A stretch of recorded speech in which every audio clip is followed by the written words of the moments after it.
نما پارہ ہم شروع کرتے ہیں۔ اعوذ باللہ من الشیطان الرجیم، بسم اللہ الرحمن الرحیم۔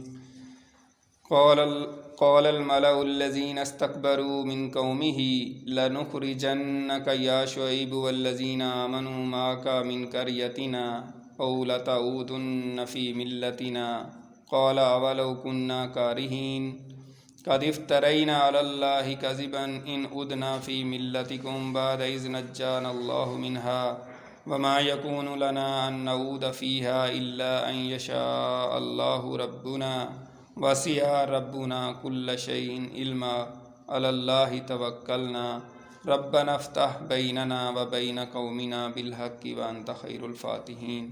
صدق اللہ العظیم۔ اب یہ حضرت شعیب علیہ السلام کا واقعہ، جس طرح میں نے ابھی عرض کیا تھا کہ جو ہے نا وہ چل رہا ہے، اور اس میں 8واں پارہ کے آخر میں حضرت شعیب علیہ السلام کا قصہ تھا۔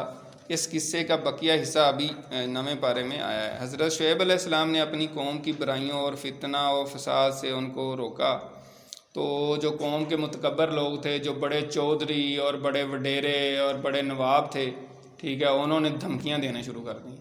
جو بھی بندہ حق کی بات کرتا ہے تو جو بڑے لوگوں کو اس کے سمجھتے ہیں کہ یہ ہمارے خلاف جاتی، تو وہ پھر دھمکیوں پہ اتر آتے ہیں کہ یہ تم باتیں نہ کرو۔ تو انہوں نے بھی حضرت شعیب علیہ السلام کو دھمکیاں دینی شروع کر دیں کہ اے شعیب، ہم تمہیں اور جو لوگ تمہارے ساتھ ایمان لائے ہیں ان کو اپنی بستی سے نکال دیں گے، باز آ جائیں، یا پھر دوسری صورت یہ ہے کہ تم بھی ہمارے دین میں آ جاؤ، تو پھر ہم آپ کو برداشت کر سکتے ہیں۔ آپ نے جواب دیے کہ ایسا نہیں ہو سکتا، باقی تمہیں جو کچھ کرنا ہے کر لو، ہم اللہ پر توکل اور بھروسہ رکھتے ہیں۔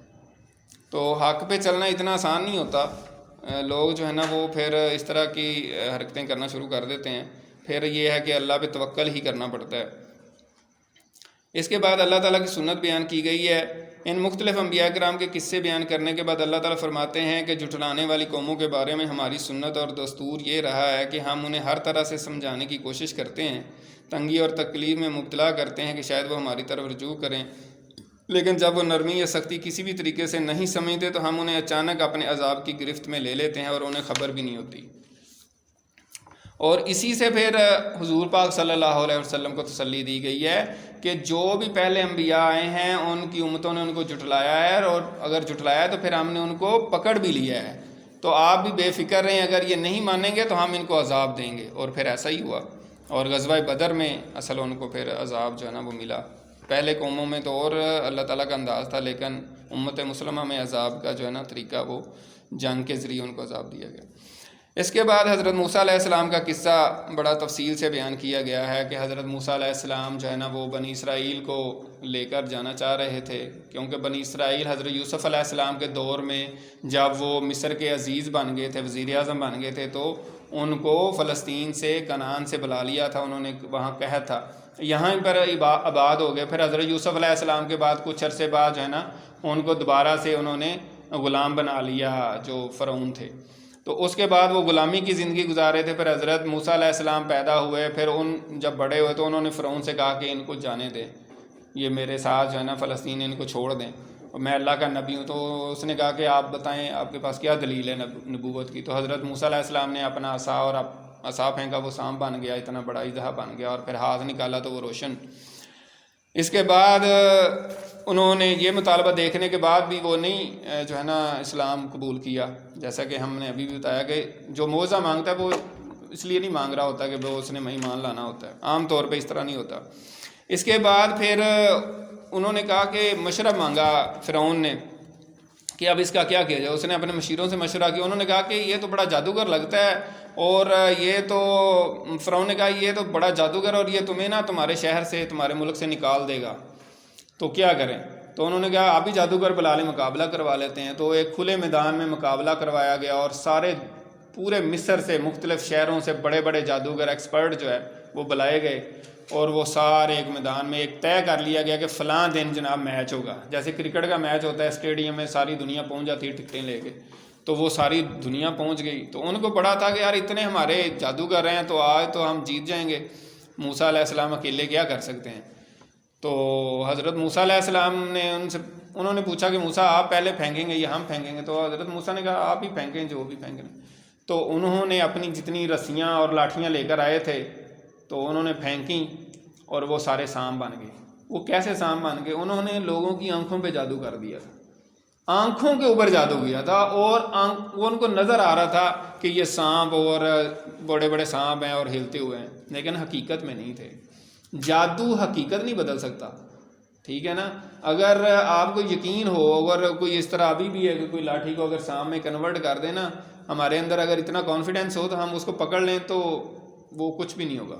وہ صرف آنکھوں میں، قرآن مجید کہہ رہا ہے، یعنی میں اپنی طرف سے کوئی نیا کوئی تھیوری یا فلسفہ نہیں بیان کر رہا۔ اللہ تعالیٰ فرما رہا ہے قرآن پاک میں کہ انہوں نے لوگوں کی آنکھوں پہ جادو کر دیا، اس پہ سحر کر دیا، اب وہ نظر آ رہی تھی۔ حضرت موسیٰ کو بھی وہی آ رہی تھی نظر، سانپ نظر آ رہے تھے، یہ نہیں ہے کہ وہ اللہ کے نبی پہ نہیں کر سکے، تو سب پہ انہوں نے کر دیا۔ اب حضرت موسیٰ علیہ السلام تو بڑے گھبرا گئے کہ اب کیا کریں، تو اللہ تعالیٰ نے وحی کی کہ یہ آپ جو آپ کے ہاتھ میں عصا ہے، لاٹھی ہے، اس کو پھینک دیں۔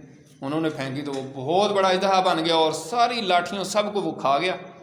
اب جادوگر جو ہیں ان کو کوئی بھی دنیا کا فیلڈ کا بندہ ایکسپرٹ جو ہوتا ہے نا، اس کو پتہ ہوتا ہے میری فیلڈ کی لیمٹس کیا ہیں، ٹھیک ہے نا۔ تو جادوگروں کو پتا تھا کہ نظر کے اوپر تو ہم اثر کر سکتے ہیں، لوگوں کی نظر بدل سکتے ہیں، لیکن یہ جادو کی ڈومین میں نہیں آتا کہ کوئی چیز کسی چیز کو ویسے ہی ہڑپ کر جائے گا۔ انہوں نے بھی ایک لاٹھی پھینکی اور وہ سب کو کھا ہی گئی ہے، تو جادو میں ایسا نہیں ہو سکتا۔ اس لیے وہ سجدے میں گر پڑے، انہوں نے کہا یہ نہیں جادو، یہ موز ہے، تو اس وجہ سے وہ فوراً سجدے میں گر پڑے، ورنہ فوری طور پہ ماننے کی اور بات نہیں تھی، کیونکہ ان کے علم کے اوپر کی بات تھی، اس لیے وہ سجدے میں گر پڑے۔ اب فرعون نے کہا کہ تم میری اجازت کے بغیر مسلمان کیسے ہو سکتے ہو، میں تمہارے ساتھ یہ کروں گا، تمہارے ہاتھ اور ٹانگیں جو ہے نا مخالف سمجھ سے کٹوا دوں گا۔ انہوں نے کہا اب جو تم نے کرنا ہے کر لو، ہم اسلام قبول کر چکے، ہمیں یقین آ گیا کہ واقعی حضرت موسیٰ اللہ کے نبی ہیں، کیونکہ یہ جادو سے نہیں ہو سکتا اس طرح۔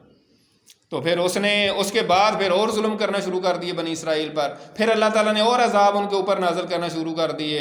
کبھی ان کے اوپر ٹڈیاں آ جاتی تھیں، ٹڈی دل جس کو آپ کہتے ہیں، ساری چیزیں کھا جاتی تھی، فصلیں اور پھل سارا کچھ۔ کبھی جوئیں آ گئیں، کبھی مینڈک آ گئے، کبھی خون کا عذاب، مختلف عذاب اللہ تعالیٰ نے دیے۔ لیکن وہ کیا کرتے تھے، جب بھی عذاب آتا تھا حضرت موسیٰ علیہ السلام سے کہتے تھے کہ آپ اللہ تعالیٰ سے دعا کریں، آپ کا ان کے ساتھ کوئی ہے ایگریمنٹ، تو آپ ان سے کہیں تو یہ ہٹا دیں تو ہم مسلمان ہو جائیں گے۔ تو حضرت موسیٰ دعا کرتے تھے اور پھر وہ کافر کے کافر ہی رہتے تھے۔ اس کے بعد پھر اللہ تعالیٰ نے جو ہے نا بنی اسرائیل کو نجات دی اور ان کو حکم دیا کہ آپ نکل جائیں راتوں رات، اور فرعون پیچھے اپنی فوج کے گیا تو اللہ تعالیٰ نے اس کو غرق کر دیا۔ یہ آپ سب نے سن رکھا ہے، پڑھ رکھا ہے۔ اس کے بعد پھر یہ ہے کہ جب حضرت موسیٰ اپنی قوم کو لے کر آ گئے تو پھر حضرت موسیٰ کو اللہ تعالیٰ نے بلایا، اور پھر ان کو کیونکہ آزادی مل گئی تھی، اب اپنی زندگی گزارنی تھی، تو کوئی دستور ہونا چاہیے، تو تورات اللہ تعالیٰ نے ان کو عطا فرمائی۔ لیکن بنی اسرائیل جو ہے نا، جب موسیٰ علیہ السلام اللہ تعالیٰ کے پاس کوہ طور پہ گئے تو انہوں نے پیچھے سے بچڑے کی عبادت کرنا شروع کر دی۔ تو یہ بنی اسرائیل عجیب و غریب قسم کی قوم تھے، اور اس طرح کی وہ الٹی سیدھی حرکتیں کرتے، اللہ تعالیٰ کے حکموں کا بھی مذاق اڑاتے تھے، اور حضرت موسیٰ علیہ السلام کا بھی اس طریقے سے کرتے تھے۔ بعد میں حضرت ہارون علیہ السلام پیچھے رہ گئے تو ان کی مخالفت بھی انہوں نے کر دی۔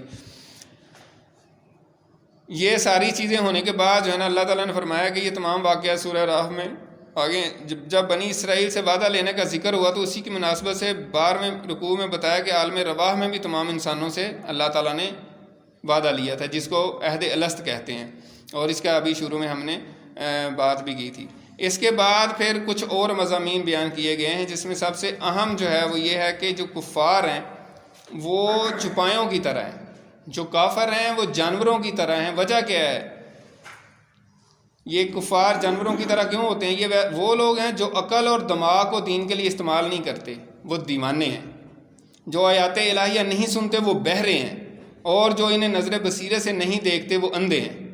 تو یہ کفار ایسے کرتے تھے، تو اس لیے ان کو جانوروں سے تشبیہ دی گئی ہے۔ اور ہم سب کے لیے بھی اس میں عبرت ہے کہ ہم بحیثیت مسلمان، ہم اپنے آپ کو مسلمان کہتے ہیں، اللہ اور اللہ کے رسول کے ماننے والا، قرآن کو ماننے والا، تو ہم بھی غور کریں کہ ہم یہ چیزیں جب سنتے ہیں تو ہم پہ کتنا اثر ہوتا ہے۔ اس کے بعد فرمایا گیا کہ قیامت کا علم کسی کو نہیں ہے۔ اس کے بعد آپ صلی اللہ علیہ وسلم کے کریمانہ اخلاق کا بیان ہے۔ آپ کو فرمایا گیا کہ آپ عفو درگزر سے کام لیں اور نیک کام کرنے کا حکم دیں اور جاہلوں سے کنارہ کر لیں۔ اس کے بعد سورۃ اعراف کے آخر میں پھر قرآن مجید کی عظمت کا بیان ہے کہ قرآن مجید اللہ تعالیٰ کی عظیم کتاب ہے، اور اس کو دل سے جو پڑھتا ہے، غور و فکر کرتا ہے، اس کے رونگٹے کھڑے ہو جاتے ہیں، اس کی آنکھوں سے آنسو رواں ہو جاتے ہیں۔ اللہ تعالیٰ ہمیں بھی قرآن مجید کو سمجھ کے پڑھنے کی توفیق عطا فرمائے۔ اور ہمارے بھی آنکھوں سے آنسوں جاری ہوں، اللہ کرے۔ اس کے بعد سورہ انفال شروع ہوتی ہے۔ سورہ انفال جو ہے مدنی صورت ہے، اور نفل کی جمع انفال ہے، یہ مال غنیمت کے حوالے سے اس میں ہے، اور اس میں غزوہ بدر کا بیان ہے کہ مال غنیمت کی تقسیم اور غزوہ بدر کے حوالے سے بیان ہے۔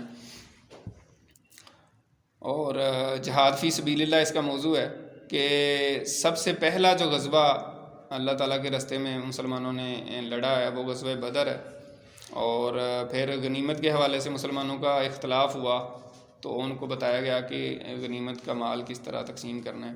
پھر ساتھ ساتھ اللہ تعالیٰ نے مومنوں کی صفات بیان کی ہیں کہ وہ اللہ سے ڈرتے ہیں، تلاوت قرآن مجید کرتے ہیں اور ان کے ایمان میں اضافہ ہوتا ہے، اللہ پر توکل کرتے ہیں، نماز کی حفاظت کرتے ہیں اور اللہ کے بندوں کے ساتھ احسان کرتے ہیں۔ تو یہ مومنوں کی صفات ہیں۔ اب ہم قرآن مجید پڑھیں اور ہمیں پتہ چلا کہ یہ مومنوں کی صفات ہیں، تو ہمیں اپنے اندر ان کو لے کر آنے کی کوشش کرنی چاہیے کہ یار میں بھی دیکھوں کہ میرے اندر یہ صفات ہیں کہ نہیں، تو اگر نہیں ہے تو وہ پیدا کرنے کی کوشش کرنی چاہیے۔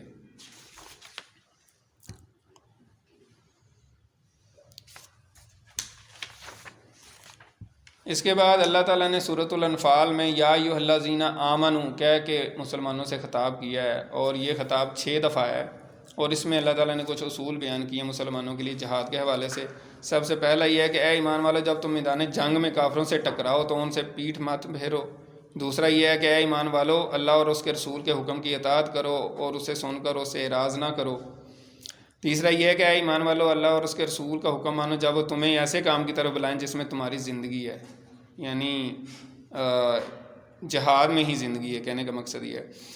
چوتھا یہ ہے کہ اے ایمان والو، اللہ اور رسول سے خیانت نہ کرو اور آپس کی امانتوں میں بھی جان بوجھ کر خیانت نہ کرو۔ پانچواں یہ ہے کہ اے ایمان والو، اگر تم اللہ سے ڈرتے رہو گے تو وہ تمہیں فرقان عطا کر دے گا، تمہارے گناہ تم سے دور کر دے گا اور تمہیں بخش دے گا، اور اللہ بڑے فضل والا ہے۔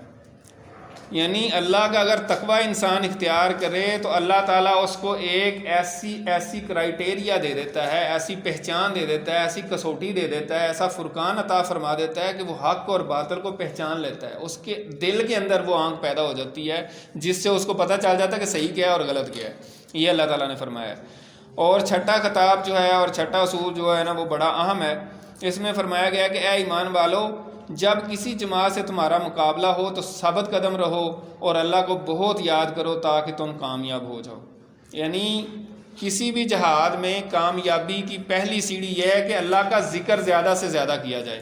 زیادہ سے زیادہ اللہ کا ذکر کرنے سے کامیابی ملتی ہے، خواہ وہ جہاد ہی کیوں نہ ہو، خواہ وہ جہاد ہی کیوں نہ ہو، اللہ کا ذکر زیادہ سے زیادہ کریں گے تو دین کے کام جو بھی ہیں، جو بھی اللہ کے راستے میں جہاد ہے، اللہ تعالیٰ اس میں تقویت پیدا کر دیتا ہے۔ اور اللہ اور اس کے رسول کے حکم پر چلو اور آپس میں جھگڑا نہ کرنا، ورنہ تم بزدل ہو جاؤ گے اور تمہاری ہوا اکھڑ جائے گی، اور صبر سے کام لو کہ اللہ تعالیٰ صبر کرنے والوں کے ساتھ ہے۔ یہاں پہ بھی اللہ تعالیٰ نے مسلمانوں کو کہا کہ آپس میں جھگڑا نہ کرو ورنہ تمہاری ہوا اکھڑ جائے گی۔ اور ہم کیا کرتے ہیں؟ ہم ذرا سی بات پہ جھگڑتے رہتے ہیں۔ ہمارے کتنے فرقے بن گئے اور کتنی جماعتیں بن گئی، اور آپس میں ہم ایک دوسرے کو کاٹنے کی کوشش کرتے ہیں۔ کافروں اور ہمارے جو دشمن ہیں، یہودی ہیں، عیسائی ہیں، ہندو ہیں، اس کے خلاف عام طور پہ آپ کو کم ہی سننے کو ملے گا کہ ہم ان کے خلاف بات کر رہے ہوں کہ ہمارے دشمن جو ہیں وہ یہودی اور نصرانی جو ہیں، وہ جو ہمارے کفار دشمن ہیں، ہمارے مشرک دشمن ہیں، جو ہندو دشمن ہیں، ہم آپس میں ایک دوسرے کے خلاف بولتے رہتے ہیں کہ ہم ہی ایک دوسرے کے دشمن ہیں۔ تو اللہ تعالیٰ نے اس سے منع کیا ہے۔